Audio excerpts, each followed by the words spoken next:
চিত্রনায়িকা তমা মির্জা বলেন, প্রিয় মালতী সিনেমাটি মেহজাবিন চৌধুরী আপু ছাড়া সম্ভব ছিল না। তিনি ঠিকভাবে মালতী সিনেমাটি ফুটিয়ে তুলতে পেরেছেন। আবারও জুটি হিসেবে কাজ করতে যাচ্ছেন পরাণ সিনেমার জনপ্রিয় জুটি শরীফুল রাজ এবং বিদ্যা সিনহা মিম। সিনেমাটি পরিচালনা করবেন অনন্য মামুন, এমনটাই শোনা যাচ্ছে। অভিনেতা মুশফিক আর ফারহানের জন্য দোয়া চেয়েছেন আরেকজন জনপ্রিয় অভিনেতা নিলয় আলমগীর। আসলে সম্পর্ক তো এমনই হওয়া উচিত, একজন আরেকজনের পাশাপাশি থাকা উচিত। বুবলির মতো নাম্বার ওয়ান নায়িকা বর্তমান সময়ে সিনেমার কাজের থেকে প্রমোশনের কাজ বেশি বেশি করছে। এত বেশি ক্যামেরার সামনে আসলে সেসব নায়িকাদের সিনেমা দর্শক খুব একটা পছন্দ করে না, কারণ তাদেরকে তো ক্যামেরার সামনেই দেখতে পাচ্ছে। টাকা খরচ করে হলে গিয়ে কেউ দেখতে যাবে না।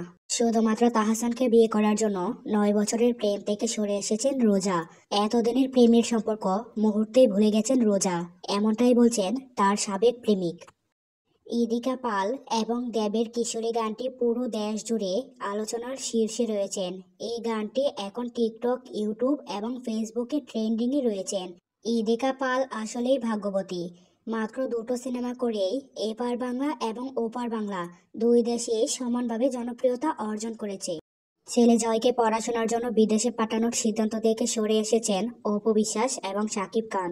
গত বছর জানিয়েছিলেন ছেলেকে পড়াশোনার জন্য বিদেশে পাঠাবেন তিনি, কিন্তু এবার তা হচ্ছে না। বিভিন্ন চ্যানেলে গিয়ে ইন্টারভিউ দেওয়া এবং নিজের চ্যানেলে ইন্টারভিউ নেওয়া, এটাই হচ্ছে অপু বিশ্বাসের এখন প্রধান এবং অন্যতম কাজ, এমনটাই বলছেন সাধারণ ভক্তরা। তাহসান খানের বর্তমান স্ত্রী রোজার সাবেক প্রেমিক নিয়ে সোশ্যাল মিডিয়া জুড়ে হচ্ছে আলোচনা সমালোচনা। প্রত্যেক মানুষেরই কোনো না কোনো ভালো অতীত কিংবা খারাপ অতীত থাকতেই পারে, এটা নিয়ে আলোচনা করার মতো কিছু নেই। খেলার মাঠ ছেড়ে সুপারস্টার শাকিব খান আবারও বরবাদ সিনেমার শুটিংয়ে যুক্ত হয়েছেন। বেশ কিছুদিন এই সিনেমার শুটিং বন্ধ ছিল। এই একজন মিথিলা যে বিয়ে করেও খেয়েছে, এখন তাহসান বিয়ে করেছে, এখনো মানুষ মিথিলাকে গালি দিচ্ছে। আবার রোজা আপুর বাবা নাকি একজন বিশাল বড় সন্ত্রাসী ছিলেন। নায়কের শ্বশুর তো ভিলেন হবে, এটাই তো স্বাভাবিক। কিন্তু দেখেন, মিথিলা পাইলো পাকা দাড়ি, আর আমাদের তাহসান ভাই পাইলো আমেরিকান নারী।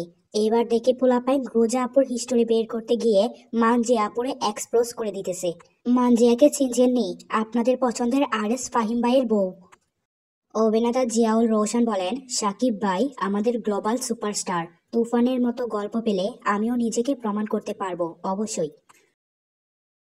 মিথিলার জন্য আফসোস করছেন ভক্তরা, কারণ তাহসান খানের মতো এত ভালো, গুণী, ট্যালেন্টেড মানুষের সাথে যিনি সংসার করতে পারেনি, তিনি কারো সাথেই সংসার করতে পারবেন না। বুবলি একজন নায়িকা হিসেবে বাংলা সিনেমা জগতে এসেছিলেন, কিন্তু তিনি বর্তমান সময়ে নিজেকে একজন গুণী অভিনেত্রী হিসেবে প্রমাণ করে। তাহসান খানের বিয়েতে শাকিব খানের ভক্তরা তাকে শুভেচ্ছা জানিয়েছেন, কারণ শাকিব খানের সাথে তাহসান খানের সম্পর্ক অনেক ভালো।